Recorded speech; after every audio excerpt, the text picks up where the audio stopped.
আমাদের পৌরসভার ২ নং ওয়ার্ডে পৌরসভার ইঞ্জিনিয়ার সাহেব, আমাদের ইউজিপের ইঞ্জিনিয়ার সাহেব, আমাদের দলীয় নেতৃবৃন্দ, এলাকাবাসী সহ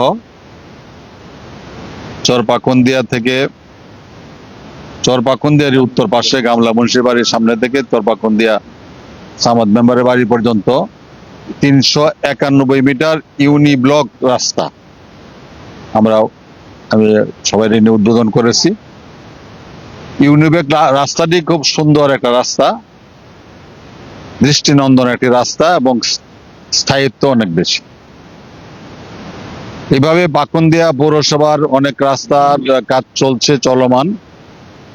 আশা করছি যে এই বছরের ডিসেম্বরের মধ্যেই পাকুন্দিয়া পৌরসভার আপনার রাস্তাঘাটের যে যোগাযোগ ব্যবস্থার চিত্রটা আপনারা অনেক উন্নত দেখতে পারবেন।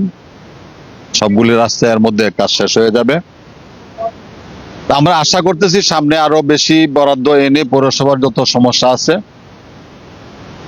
বর্তমান সরকারের আমলে আমি আরো বেশি বরাদ্দ নিয়ে আসার চেষ্টা করতেছি। আশা করি আরো বেশি কাজ হবে পৌরসভায়।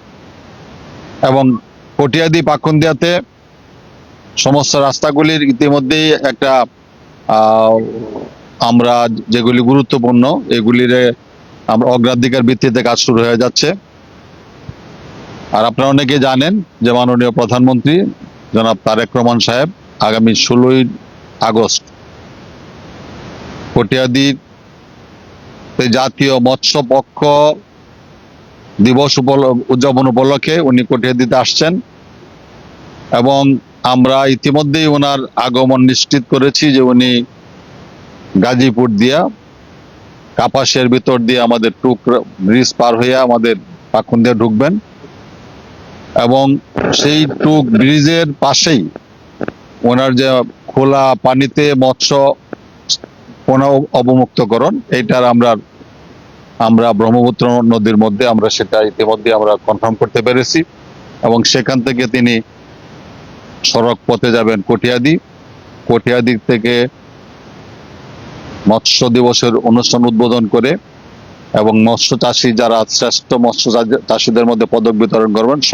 স্বর্ণ পদক বিতরণ করবেন। তারপরে সেখান থেকে কিশোরগঞ্জে ফ্যামিলি কার্ড উদ্বোধন করবেন কিশোরগঞ্জে গিয়ে। এই প্রোগ্রামগুলি আমাদের আছে।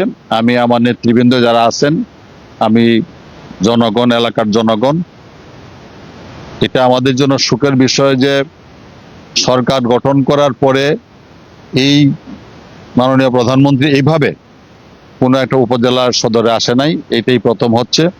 এই জন্য আমরা গর্বিত।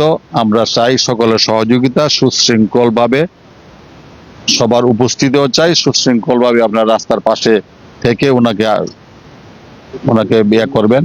বিন্যাটি হয়ে যাবে না। বিন্যাটি হলে পোলের ঘাট কটিয়াদি থেকে যখন কিশোরগঞ্জ যাবে তখন বিন্যাটি হয়ে যাবে।